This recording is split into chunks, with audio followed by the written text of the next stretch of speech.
Hello, students. Let's start the today's class with our chapter Matter in Our Surroundings. So, in this chapter, we are going to study about states of matter today. Okay, so in today's lecture, we will see all the states of matter and what are the difference between each state of matter. Okay, and what is the particle position? Okay, how what is the distance between the particles? Okay, so these all the things we'll study in today's lecture. Okay, so let's move forward to this. Okay, so before moving forward to the today's topic, let's take a quick revision of what is matter. Okay, because the title of the chapter is Matter in Our Surroundings, so we have to understand properly what is matter. Okay, so matter क्या होता है ये हमको समझना बहुत ज़्यादा ज़रूरी है। बार बार इसीलिए मैं हर लेक्चर में मैटर को समझाने की कोशिश करता हूँ कि मैटर क्या है। तो matter is anything in the world that has mass and occupies some space. Okay, so matter has some mass and it occupies some space। मतलब मैटर ऐसी कोई भी चीज़ है इस दुनिया में जिसका खुद का कुछ मास हो और जो कोई जगह ले सके। जैसे पेन हो गई, पेन का खुद का कोई मास है और वो जगह ले सकती है। अपने आसपास सारी चीज़ों को देखिए। ओके, अपने आसपास एक बार नज़र डालिए, सारी चीज़ों को देखिए। बॉटल हो, पेन हो, बैग हो, ओके, शूज़ हो, हर चीज़ का अपना एक मास है, यानी वज़न है। ओके, और हर चीज़ कोई ना कोई जगह ले रही है। ओके, तो ऐसी कोई भी चीज़ जिसका खुद का कोई वेट हो या मास हो और वो जगह ले रही हो, उसको बोलते हैं क्या? मैटर। ओके, जैसे अगर मैं बात करूँ इमोशंस की, मतलब एंगर यानी गुस्सा, लव यानी प्यार, हेट यानी नफ़रत, तो ये सारी चीज़ें ना ही कोई जगह लेती हैं। ओके, और ना ही इनका कोई मास होता है। ओके, तो ये सब मैटर नहीं कहलाती। ओके, मैटर ऐसी कोई भी चीज़ कहलाएगी जिसका खुद का कोई मास हो और जो जगह ले सके, जगह घेरे। ओके, सो ये था मैटर का मतलब। और मैं आपको एक और बात बता देता हूँ, जो डेफिनेशन है मैटर की, कि anything that has mass and occupies some space. तो यहाँ पर जो मास वर्ड है उसको बहुत अच्छे से समझना पड़ेगा कि मास होता क्या है। तो देखिए, आपने ये देखा होगा, मैंने लास्ट लेक्चर में भी बताया था कि कोई भी चीज़ है वो पार्टिकल से मिलकर बनती, या सिंपली मैं बोलूँ एटम से मिलकर बनती। ओके, तो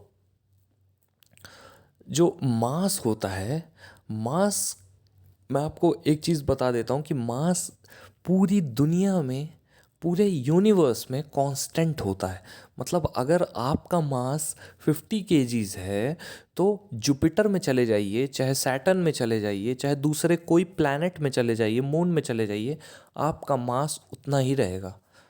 ठीक है, यहाँ पर अगर 50 है तो वहाँ पर भी 50 ही रहेगा। बट वेट यानी वज़न।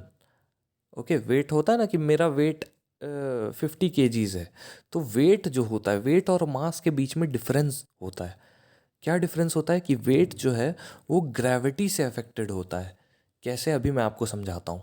अगर मेरा वेट अर्थ में 60 केजीज है, ओके, अर्थ में मैं 60 किलो का हूँ, तो मैं मून में जाऊँगा तो मेरा वेट हो जाएगा 10 केजीज। ऐसा क्यों? क्योंकि वेट जो है ग्रेविटी पे डिपेंड करता है, और मून में ग्रेविटी यहाँ की 1/6 है। कितनी है? 1/6। अर्थ में अगर किसी चीज़ का वेट 60 किलो है तो मून में उसका वेट 10 किलो इसलिए होता है क्योंकि वेट का फॉर्मूला होता है W = m/g, यानी मास इंटू ग्रेविटी। तो मास कितना है? 60 केजीज मेरा। ओके, मेरा मास कितना है? 60 केजीज। और मून पे ग्रेविटी कितनी है? 1/6। तो 60 इंटू 1/6, दैट मीन्स 60/6। तो 60/6 क्या होता है? 10। ओके, तो मेरा वेट मून पे क्या आ गया? 10 केजीज। ओके, तो क्यों? क्योंकि मून पे जो ग्रेविटी है वो 1/6 है अर्थ की। Okay, 6th part of the earth है वहाँ पर ग्रेविटी। ओके, तो यहाँ पर अगर किसी इंसान का वेट 60 kgs है, सपोज मेरा वेट 60 kgs है, तो मून पर जाने पर मेरा वेट हो जाएगा 10 kgs। ओके, इसीलिए वेटलेसनेस वाली कंडीशन आ जाती है मून पे, हल्का फील होने लगता है आदमी। ठीक है, तो वेट और मास के बीच में आई थिंक आपको डिफरेंस क्लियर हो गया होगा कि मास जो है वो कांस्टेंट होता है यूनिवर्स में, क्योंकि मास क्या चीज़ होती है कि कितने पार्टिकल्स से कोई भी चीज़ बनी है वो उसका मास होता है। ओके, तो वो पार्टिकल्स चेंज नहीं हो सकते। जैसे हमारे सर पे जो बाल हैं, वो हम चाहे मून में चले जाएं चाहे जुपिटर में चले जाएं, हमारे सर पे जितने बाल अर्थ में हैं उतने ही बाल जुपिटर में भी रहेंगे, उतने ही बाल मून में भी रहेंगे। तो वैसे ही कोई भी चीज़ जितने नंबर ऑफ पार्टिकल्स से बनी होती है, वो नंबर ऑफ पार्टिकल्स ही मास कहलाता है, और वो नंबर ऑफ पार्टिकल्स कांस्टेंट होता है, वो चेंज नहीं हो सकता। ओके, तो मास जो है वो नंबर ऑफ पार्टिकल्स पे डिपेंड करता है। मतलब मास क्या होता है, कोई भी चीज़ कितने पार्टिकल्स से मिलकर बनी है वो उसका मास कहलाता है। ओके, तो ये स्टेट्स ऑफ मैटर है, 3 स्टेट्स ऑफ मैटर। अब हम स्टेट्स ऑफ मैटर के बारे में बात करते हैं। तो स्टेट्स ऑफ मैटर 3 होते हैं: सॉलिड स्टेट, लिक्विड स्टेट और गैसियस स्टेट।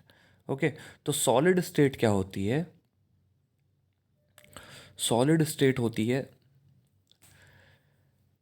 ऐसी स्टेट जिसमें, ऐसी कंडीशन किसी भी चीज़ की जिसमें पार्टिकल्स के बीच में डिस्टेंस बहुत कम हो। ओके, पार्टिकल्स के बीच का जो फोर्स होता है, अट्रैक्टिव फोर्स, वो बहुत ज़्यादा हो। मैंने अभी 2 पॉइंट क्या क्या बताए? पार्टिकल्स के बीच में डिस्टेंस बहुत कम हो, ओके, और पार्टिकल्स के बीच में जो अट्रैक्शन फोर्स है वो बहुत ज़्यादा हो। मतलब आप कोई भी सॉलिड उठा लीजिए, आयरन, जैसे आयरन की बात करूँ मैं, लोहे की, तो लोहे को तोड़ना कितना मुश्किल है। क्यों? क्योंकि उसके पार्टिकल्स के बीच में जो स्पेस है वो बहुत कम है, और पार्टिकल्स के बीच में जो बॉन्ड है, जो अट्रैक्शन फोर्स है, वो बहुत ज़्यादा है। ठीक है, पार्टिकल्स के बीच में जो अट्रैक्शन फोर्स है वो बहुत ज़्यादा है। तो सॉलिड्स में क्या होता है, मैं सिंपल स्टेट्स ऑफ मैटर 3 होते हैं: सॉलिड, लिक्विड एंड गैस। तो जो सॉलिड स्टेट होती है उसमें जो पार्टिकल्स हैं उसके बीच की डिस्टेंस बहुत कम होती है। जैसे इस डायग्राम में समझाया गया बहुत अच्छे से। तो जो ए डायग्राम है आपका, जो ए पार्ट है वो दिख रहा होगा आपको। तो ए में आप देख सकते हैं ए सॉलिड है, और उनके बीच जिन पार्टिकल से वो सॉलिड बना है, ब्लैक कलर से वो रिप्रेजेंट किए जा रहे हैं। तो ये पार्टिकल्स के बीच में डिस्टेंस बहुत कम है, और पार्टिकल्स आपस में बहुत तेज़ी से चिपके हुए हैं। तो सॉलिड को तोड़ना बहुत मुश्किल इसीलिए होता है क्योंकि उसके पार्टिकल्स आपस में बहुत तेज़ी से चिपके होते हैं। ठीक है, उनके बीच में जो स्पेस होता है बहुत कम होता है। ओके, सो हमने ये समझा कि वेट और मास के बीच में डिफरेंस क्या होता है। ओके, तो उसके बाद अभी सॉलिड की बात चल रही थी कि सॉलिड के जो पार्टिकल्स होते हैं जिससे सॉलिड मिलकर बना होता है, जिन छोटे छोटे पार्टिकल्स से मिलकर सॉलिड बना होता है, तो उन पार्टिकल्स के बीच में जो डिस्टेंस होती है वो बहुत कम होती है। ओके, पार्टिकल्स के बीच की डिस्टेंस जो है वो बहुत कम होती है। ओके, और पार्टिकल्स के बीच में डिस्टेंस कम भी होती है, और ऊपर से जो पार्टिकल्स के बीच में अट्रैक्टिव फोर्स होता है वो बहुत ज़्यादा होता है। ओके, तो इसकी वजह से सॉलिड जो है वो बहुत ही कठोर, बहुत ही कड़क होते हैं। ओके, और बहुत ही ज़्यादा मजबूत होते हैं। लिक्विड्स के पार्टिकल्स के बीच में आप देख सकते हैं कि डिस्टेंस जो है वो थोड़ा सा ज़्यादा है, और इसके पार्टिकल्स जो होते हैं लिक्विड के वो मूव करते रहते हैं कंटिन्यूसली। ओके, तभी तो आप कोई भी लिक्विड हो, चाहे पानी हो, चाहे दूध हो, चाहे और कोई भी लिक्विड हो, आप किसी भी कंटेनर में डालेंगे तो उस कंटेनर का शेप ले लेगा। अगर आप कटोरी में डालेंगे कटोरी का शेप ले लेगा, ग्लास में डालेंगे ग्लास का शेप ले लेगा, बाल्टी में डालेंगे बाल्टी का शेप ले लेगा। तो लिक्विड ऐसी चीज़ है कि उसके पार्टिकल्स एक रैंडम मोशन में रहते हैं। ओके, वो मूव करते रहते हैं यहाँ से वहाँ। और गैसेस में तो पार्टिकल्स बहुत दूर होते हैं, पार्टिकल्स के बीच में जो अट्रैक्टिव फोर्स होता है वो बहुत ही कम होता है। यहाँ वहाँ भागते रहते हैं गैसेस के पार्टिकल्स जो होते हैं, उनके बीच की डिस्टेंस भी बहुत ज़्यादा होती है। ओके, तो आप देख सकते हैं सॉलिड की मैंने क्या प्रॉपर्टी बताई आपको कि सॉलिड जो होते हैं उनके पार्टिकल्स के बीच में, जिन टुकड़ों से सॉलिड बना है उन टुकड़ों के बीच में जो अट्रैक्शन फोर्स होता है वो बहुत ज़्यादा होता है, और टुकड़ों के बीच की डिस्टेंस जो है वो बहुत कम होती है। ओके। और लिक्विड में वो डिस्टेंस जो है पार्टिकल्स के बीच की वो ज़्यादा होती है, और पार्टिकल्स के बीच की डिस्टेंस ज़्यादा होने के कारण जो अट्रैक्टिव फोर्स होता है पार्टिकल्स के बीच में, जो एक फोर्स लगता है अट्रैक्शन का, वो फोर्स बहुत ही कम हो जाता है इन कंपैरिजन टू सॉलिड। और गैस में तो वो फोर्स ना के बराबर होता है, बहुत ही ज़्यादा कम। ओके। तभी गैस जो है वो बहुत तेज़ी से फैल जाती है क्योंकि उसके पार्टिकल्स यहाँ से वहाँ मूव करते रहते हैं, और उनके बीच में जो अट्रैक्टिव फोर्स होता है वो ना के बराबर होता है। ओके। तो चलिए हम स्टडी करते हैं कि सॉलिड स्टेट में क्या लिखा हुआ है। ओके। एनसीईआरटी में। ओके। तो स्टेट्स ऑफ मैटर से मैं रीड करूंगा और एक एक लाइन आपको समझाने की कोशिश करूंगा। Observe different type of matter around you, what are its different states. अलग अलग मैटर को ऑब्जर्व करिए अपने आसपास, पेन हो, पेंसिल हो, बॉक्स हो, बॉटल हो, अलग अलग स्टेट्स को भी ऑब्जर्व करिए। ओके। कि आपके आसपास जो मैटर रखा हुआ है वो कौन से स्टेट में है। जैसे जो आपके घर पे आसपास आप देखेंगे बॉटल रखा हुआ है, पेन रखा हुआ है, ओके, बैग रखा हुआ है, टूथब्रश रखा हुआ है, ओके। किचन में आप देखेंगे गैस सिलेंडर रखा हुआ है, ओके। बाथरूम में आप देखेंगे पानी रखा हुआ है। तो जो ये जितनी चीज़ें रखी हुई हैं तो ये अलग अलग स्टेट में है। आप देखेंगे जो आपके आसपास चीज़ें रखी हुई हैं, मतलब पेन हो गया, बॉक्स हो गया, बॉटल हो गई, और जितनी चीज़ें आपके आसपास रखी हुई हैं वो सॉलिड है। ओके। वो सॉलिड है। आप बाथरूम में जाएंगे तो पानी जो रखा हुआ है वो लिक्विड है। ओके। और आप किचन में जाएंगे तो जो सिलेंडर के अंदर गैस भरी हुई है वो क्या है, गैस है। ओके। जो लिक्विफाइड पेट्रोलियम गैस भरी हुई है वो गैस है। ओके। तो आपके आसपास ही तीनों स्टेट मौजूद हैं, सॉलिड, लिक्विड एंड गैस। बस आपको आइडेंटिफाई करना है। These states of matter arise due to variation in the characteristics of particles of matter. ये जो स्टेट्स ऑफ मैटर है ये कैसे पैदा होता है, ये पार्टिकल्स के कैरेक्टरिस्टिक के अलग अलग होने पर। मैंने बताया ना, कोई भी चीज़ जो है इस दुनिया में पार्टिकल्स से मिलकर बनी है।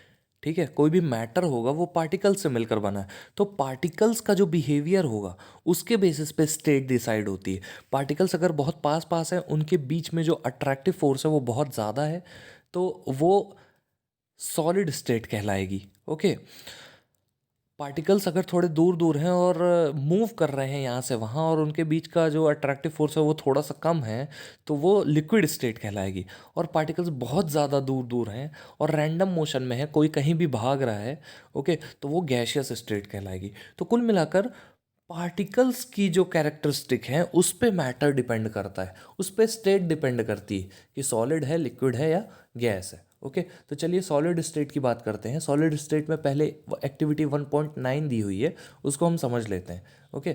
तो ये कुछ आर्टिकल्स के बारे में बात कर रहा है, उनको, उन आर्टिकल्स को आपको कलेक्ट करना है, जैसे pen, book, needle, wooden stick का एक पीस। ओके।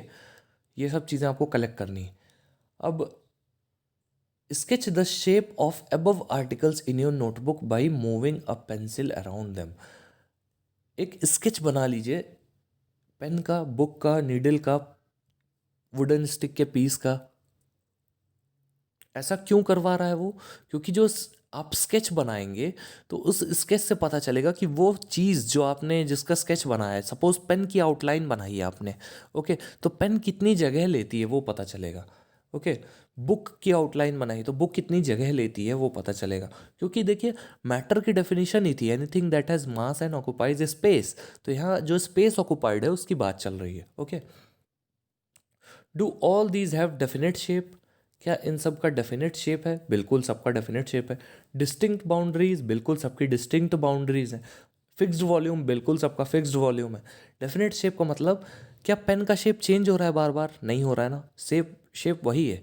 चाहे आपने एक महीने पहले खरीदी हो, चाहे एक साल पहले खरीदी हो, उसका शेप नहीं चेंज हो रहा है।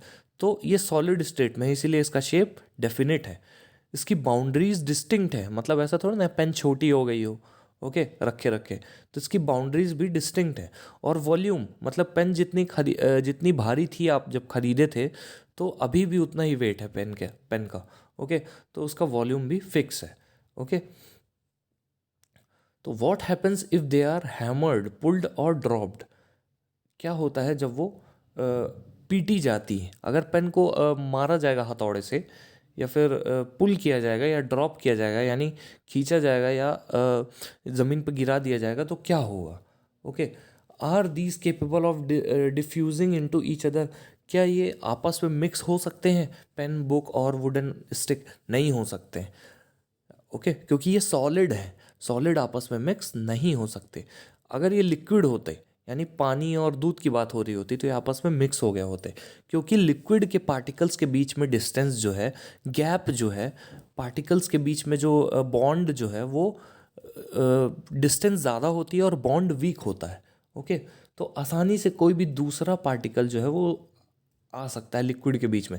लेकिन यहाँ सॉलिड्स की बात चल रही, पेन सॉलिड है, बॉटल सॉलिड है, बुक सॉलिड है। तो बुक्स के जो पार्टिकल होंगे या फिर पेन के जो पार्टिकल्स होंगे, उनके बीच में जो स्पेस होगा वो बहुत ही ज़्यादा कम होगा और अट्रैक्टिव फोर्स ज़्यादा होगी। ओके, तो इन सब का डेफिनेट शेप होगा, डिस्टिंक्ट बाउंड्री होगी, फिक्स्ड वॉल्यूम होगा। Okay, are these capable of diffusing into each other? क्या एक दूसरे में डिफ्यूज हो सकते हैं? Try compressing them by applying force. तो इनको कंप्रेस करके देखिए, फोर्स लगा करके, कि ये कंप्रेस हो रहे हैं कि नहीं। Are you able to compress them? क्या आप इनको कंप्रेस कर पा रहे हैं? ओके, चलिए हम देखते हैं। All the above are examples of solid. जो ऊपर जितने भी दिए हुए हैं ये सब सॉलिड के एग्जाम्पल हैं। We can observe that all these have a definite shape. तो सॉलिड की क्या प्रॉपर्टी आपने ऑब्जर्व की यहाँ पर? आपको कोई बोलेगा कि सॉलिड के कैरेक्टरिस्टिक लिखिए, तो आप यही लिखेंगे। ओके, ये सब जितने हैं ये सब सॉलिड की प्रॉपर्टीज़ हैं, ये सारी सॉलिड की प्रॉपर्टीज़ हैं। ओके, क्या क्या प्रॉपर्टीज़ हैं? डेफिनेट शेप, एक प्रॉपर शेप होना, डिस्टिंक्ट बाउंड्री, फिक्स्ड वॉल्यूम, ये सारी प्रॉपर्टीज़ हैं। That is have negligible compressibility. Okay, solids have a tendency to maintain their shape when subjected to outside force. Solid की ये काबिलियत होती है कि वो अपना शेप और साइज मेंटेन कर लेते हैं। ओके, मेंटेन किए हुए रखते हैं, बाहर से कितना भी कोई फोर्स लगाए। ओके, सॉलिड में break under force but it is difficult to change their shape, so they are rigid. Solid बहुत ज़्यादा फोर्स किसी ने लगा दिया तो टूट सकते हैं, बट वो ऐसे नहीं टूटते हैं। ओके, इसीलिए इनको बोला जाता है कि सॉलिड्स आर रिजिड। ओके, तो consider the following. What about a rubber band? अगर हम रबर बैंड की बात करें, तो रबर बैंड के बारे में हम क्या बोल सकते हैं? Can it change its shape on stretching? क्या वो खींचने पर या खींचने पर अपना शेप चेंज कर लेता है? बिल्कुल। तो क्या वो सॉलिड है? शेप तो चेंज कर लेता है, लेकिन जैसे ही आप फोर्स रिलीज करते हैं तो अपने शेप में, ओरिजिनल शेप में आ जाता है। ठीक है। What about sugar and salt? Sugar and salt तो बिल्कुल सॉलिड है। ठीक है, उनको अलग अलग जार में रखा जाता है। ओके, फिर भी वो जिस जार में रखा जाता है वो शेप ले लेते हैं। मतलब नमक जिस जार में रखा जाता है, भले ही वो सॉलिड है, तो वो शेप ले लेता है उस जार का। ओके, तो क्या वो सॉलिड है? बिल्कुल सॉलिड है। वो शेप ले लेता है तो क्या हुआ? नमक का एक पार्टिकल आप एक टुकड़ा उठाकर देखिएगा, क्या उसका शेप चेंज हो रहा है? नहीं हो रहा है। ओके, क्या दबाने पर वो चौड़ा हो जा रहा है, पतला हो जा रहा है? नहीं हो रहा है। ओके, क्या वो हवा में उड़ जा रहा है? नहीं उड़ जा रहा है, गैस की तरह नहीं है। ठीक है, तो मतलब वो सॉलिड ही है। Okay, what about a sponge? अगर हम स्पॉन्ज की बात करें, तो स्पॉन्ज क्या है? Is it a solid yet we are able to compress it? Why? हाँ बिल्कुल, वो भी सॉलिड है, लेकिन उसके बीच में जो एयर मॉलिक्यूल्स का स्पेस है वो ज़्यादा है। Okay, all the above are solids. A rubber band changes its shape under force. एक रबर बैंड अपना शेप चेंज कर लेता है जब हम फोर्स लगाते हैं, और वापस से उसी शेप में आ जाता है जब हम फोर्स को हटाते हैं।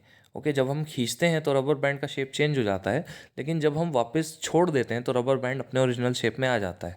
ओके, अगर कुछ ज़्यादा ही फोर्स लगा दिया जाए तो रबर बैंड टूट भी जाता है। ओके, तो द शेप ऑफ अगर चलिए ये तो रबर बैंड की बात हो गई, अब हम सॉल्ट और शुगर की बात करते हैं। तो the shape of each individual sugar और सॉल्ट क्रिस्टल रिमेन फिक्स्ड। हम ग्रुप में बात नहीं करें, हम एक एक इंडिविजुअल क्रिस्टल, शुगर क्रिस्टल या फिर सॉल्ट क्रिस्टल की बात करते हैं। तो शुगर क्रिस्टल या सॉल्ट क्रिस्टल का जो शेप है वो फिक्स्ड होता है। अगर हम एक दाना उठाएं शक्कर का, तो उसके एक दाने का जो शेप और साइज़ है वो फिक्स्ड होता है, वॉल्यूम भी फिक्स्ड होता है, डेफिनेट शेप होता है, वॉल्यूम डेफिनेट होता है। ओके, शेप और साइज डेफिनेट होता है, तो वो सॉलिड ही है पूरी तरह से। Okay, whether we take it in our hand, put it in a plate और इन अ जार। ओके, तो सॉलिड यानी नमक और शक्कर के दानों का शेप चेंज नहीं होगा, चाहे हम हाथ में लें, चाहे हम प्लेट में रखें, और चाहे हम ज़मीन पर जार में रख दें। Okay, a sponge has minute holes. एक स्पॉन्ज जो होता है उस पर छोटे छोटे होल्स होते हैं जिसमें एयर ट्रैप्ड होती है। ओके, जब हम प्रेस करते हैं उसको तो एयर जो है वो बाहर निकल आती है। ओके, तो we are able to compress it. Okay, तो जो छोटे छोटे छेद होते हैं स्पॉन्ज में, उसमें एयर होती है बीच में, जब हम कंप्रेस करते हैं वो एयर बाहर निकल जाती है। ठीक है, तो है तो वो भी सॉलिड ही, बस उसके बीच में एयर मौजूद है। ओके, अब लिक्विड स्टेट की बात करते हैं। तो लिक्विड स्टेट में भी एक एक्टिविटी दी हुई है, कलेक्ट द फॉलोइंग। ये आपको इकट्ठा करना है, क्या? Water, cooking oil, milk, juice and cold drink. तो ये सारी चीज़ें आपको इकट्ठी करनी है। ठीक है, कंटेनर्स ऑफ डिफरेंट शेप्स, अलग अलग शेप के कंटेनर इकट्ठा करना है। 50 ml मार्क, सारे कंटेनर में मार्क कर लेना है। इन लिक्विड को मेजर कर करके 50-50 ml हर एक कंटेनर में डालना है। ठीक है, अब ये बोल रहा है कि इन लिक्विड्स को अगर फ्लोर पर डाला जाए, ज़मीन पर गिरा दिया जाए, तो क्या होगा? Measure 50 ml of any one liquid and transfer it into different containers one by one. 50-50 ml हर एक लिक्विड को अलग अलग कंटेनर में ट्रांसफ़र कर देना है। तो क्या वॉल्यूम सेम है सबका? नहीं, वॉल्यूम चेंज हो जाता है। ओके, वॉल्यूम जो है वो चेंज हो जाता है। मास सेम है लेकिन वॉल्यूम चेंज हो जाता है। Okay, does the shape of the liquid remain the same? नहीं, शेप भी चेंज हो जाता है। जिस कंटेनर में आपने सपोज छोटे कंटेनर में आपने 50 ml लिक्विड डाला तो वो पूरा भर जाएगा, वो कंटेनर उसका शेप ले लेगा। आपने अगर स्क्वायर शेप कंटेनर में डाला तो स्क्वायर शेप ले लेगा। ओके, आपने ज़मीन पर बिखेरा तो वो पूरा फैल जाएगा। तो लिक्विड की प्रॉपर्टी ये होती है कि वो उनका शेप और साइज़ चेंज हो सकता है। ओके, उनका शेप और साइज़ चेंज हो जाता है, और जो वॉल्यूम है, वॉल्यूम भी कांस्टेंट नहीं होता है लिक्विड में। ओके, ऐसा क्यों होता है? क्योंकि लिक्विड के जो पार्टिकल्स होते हैं वो रैंडम मोशन में रहते हैं, वो मूव करते रहते हैं कंटिन्यूसली, और लिक्विड के पार्टिकल्स के बीच में जो स्पेस होता है वो ज़्यादा होता है सॉलिड से। Okay, when you pour the liquid from one container into another, does it flow easily? क्या आप जब एक कंटेनर से दूसरे कंटेनर में लिक्विड डालते हैं तो वो आसानी से पोर हो सकता है? Okay, we observe that liquids have no fixed shape but have a fixed volume. आपने ये ऑब्ज़र्व किया कि लिक्विड का कोई फिक्स्ड शेप नहीं होता है, बट एक फिक्स्ड वॉल्यूम होता है। ओके, वो उस शेप को ले लेते हैं कंटेनर के जिसमें वो रखे जाते हैं। ओके, लिक्विड कंटेनर के उस शेप को ले लेते हैं जिसमें वो रखे जाते हैं। Liquids flow and change shape, liquids flow करते हैं और शेप चेंज कर लेते हैं, तो इसीलिए वो रिजिड नहीं होते और वो फ्लूइड, इसीलिए लिक्विड को बोलते हैं। लिक्विड्स को और क्या बोलते हैं? लिक्विड को फ्लूइड बोलते हैं। ओके, क्योंकि इनका कोई फिक्स्ड शेप नहीं होता, कोई फिक्स्ड वॉल्यूम नहीं होता। ओके, और जिस कंटेनर में रखे जाते हैं उस कंटेनर का शेप ले लेते हैं लिक्विड। ओके, तो liquid flow and change shape so they are not rigid but can be called fluid. Liquid को फ्लूइड बोला जा सकता है। ठीक है, ओके, तो गाइज ये था आज का टॉपिक, जो थी state, solid, liquid and gas. तो अभी हम लिक्विड स्टेट की बात कर रहे हैं। ओके, तो लिक्विड स्टेट को हम पूरा ख़त्म कर लेते हैं। Refer to the activities 1.4 and 1.5 where we saw that solids liquid can diffuse into solids and liquid can diffuse into liquids. Okay, the gases from the atmosphere diffuse and dissolve in water. तो solids और liquids जो होते हैं वो liquid में dissolve हो सकते हैं। जैसे चीनी है, सॉलिड है, वो दूध है, लिक्विड। तो लिक्विड में चीनी, चीनी क्या है, सॉलिड है, अभी हमने थोड़ी देर पहले जाना। दूध क्या है, लिक्विड है। तो दूध में चीनी घुल जाती है ना, तो जो सॉलिड है वो लिक्विड में डिजॉल्व हो सकता है। ओके, गैसेस जो हैं वो लिक्विड में डिजॉल्व हो सकती हैं, ठीक है। तो these gases specially oxygen and carbon dioxide are essential for the survival of aquatic animals and plants. All living creatures need to breathe for survival. सारे लिविंग क्रीचर्स जो हैं वो जिंदा रहने के लिए सांस लेते हैं। The aquatic animals can breathe under water due to the presence of dissolve oxygen in water. जो पानी में रहने वाली मछलियां हैं और दूसरे जानवर हैं, वो कैसे जिंदा रहते हैं पानी के नीचे? वो पानी के नीचे जो पानी में मौजूद ऑक्सीजन है, क्योंकि पानी का फॉर्मूला क्या होता है, H2O, दो हाइड्रोजन एक ऑक्सीजन। तो एक ऑक्सीजन पानी में प्रेजेंट होता है। ओके, तो वो एक जो ऑक्सीजन प्रेजेंट है पानी में, तो उसी ऑक्सीजन मॉलिक्यूल को वो यूटिलाइज करते हैं। तो ऐसे वाटर के बहुत सारे मॉलिक्यूल हैं, तो बहुत सारे ऑक्सीजन होते हैं पानी में। तो उसी ऑक्सीजन को जो पानी में घुली हुई होती हैं, उसको ये ऑर्गेनिजम्स जो पानी में रहते हैं वो एब्जॉर्ब करते हैं। मछलियाँ पानी को अपने गिल से पास कराती हैं, और उनके गिल्स में स्पेशल सेल्स होते हैं जो उस ऑक्सीजन को पानी से निकाल लेते हैं। Okay, thus we may conclude that solid, liquid and gases can diffuse into liquids. Solid, liquid और गैस तीनों जो है लिक्विड में घुल सकते हैं। ओके, हमने ये कंक्लूड किया। The rate of diffusion of liquid, यानी लिक्विड के डिफ्यूजन का जो रेट होता है वो सॉलिड से ज़्यादा होता है। डिफ्यूजन मतलब फैलने का। लिक्विड जो है वो ज़्यादा फैल सकता है। आप ज़मीन पे डालेंगे, ज़मीन पे फैल जाएगा। किसी डिब्बे में डालेंगे, डिब्बे का शेप ले लेगा। लेकिन सॉलिड के साथ ऐसा नहीं होता है। ओके, आप लोहे को ज़मीन में डालेंगे वो वही रहेगा, उसका शेप चेंज नहीं होगा। ओके, तो जो डिफ्यूजन यानी बिखरने का, फैलने का जो प्रोसेस होता है वो लिक्विड में ज़्यादा होता है सॉलिड से। This is due to the fact that liquid state particles move freely. Liquid state में पार्टिकल्स जो होते हैं वो फ्रीली, आज़ादी से मूव करते हैं, ठीक है। और उनके बीच में जो स्पेस होता है वो ज़्यादा होता है इन कंपैरिजन टू सॉलिड के पार्टिकल्स। ओके, तो गाइज ये था सॉलिड स्टेट और लिक्विड स्टेट जो हमने पढ़ा। अब हम गैसेस स्टेट के बारे में पढ़ेंगे, वो हम अगले लेक्चर में पढ़ेंगे। Okay, so that's all for now guys, thank you so much. और एक रिक्वेस्ट है मेरी, पेज नंबर 5 तक, मतलब 1 to 5, पेज नंबर 1 to 5 आप बहुत अच्छे से पढ़ लीजिएगा। ओके, पेज नंबर 1 to 5 आप बहुत ही अच्छे से रीड कर लीजिएगा। ओके, बार बार मैं यही टॉपिक इसलिए पढ़ा रहा हूँ क्योंकि ये टॉपिक इम्पॉर्टेंट है। ओके, और आप इस टॉपिक को जब तक दिमाग में नहीं बैठाएंगे तब तक आपको केमिस्ट्री जो है नहीं समझ में आएगी। ओके, तो गाइज पेज नंबर 1 to 5 आप NCERT 2 से 3 बार रीड कर लीजिएगा। जो भी डाउट्स आए मेरे से पूछिएगा। ओके, चाहे जितने भी डाउट्स हो मेरे से पूछिएगा। So that's all for now guys, thank you so much.